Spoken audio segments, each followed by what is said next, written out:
नगर news 24 प्रतिबिंब जनमानसांचे। तारकपूर रस्ता काँक्रीटीकरण कामाची पाहणी आमदार संग्राम जगताप यांनी केली। नगरकर आता विकास कामांचे स्वागत करताना दिसतायत।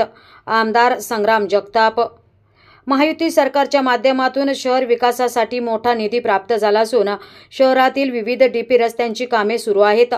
राज्य सरकारच्या अंतर्गत असलेला तारकपूर रस्त्याचे काम मार्गी लागावे यासाठी पाठपुरावा केला। त्या माध्यमातून सुमारे 18 कोटी रुपयांचा निधी प्राप्त झाला असून यामध्ये साईड गटार, पावसाच्या पाण्याची गटार, फुटपाथ, स्ट्रीट लाईट आणि सुमारे 3 किलोमीटर रस्ता काँक्रीटीकरणाचे काम मार्गी लागणार असून प्रगतीपथावर सुरू आहे।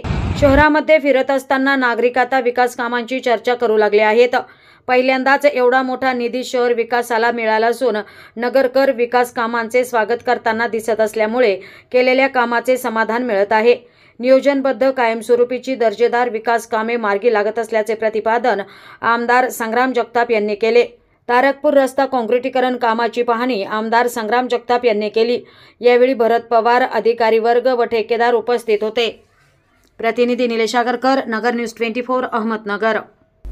नगर न्यूज 24 ला सबस्क्राइब करा।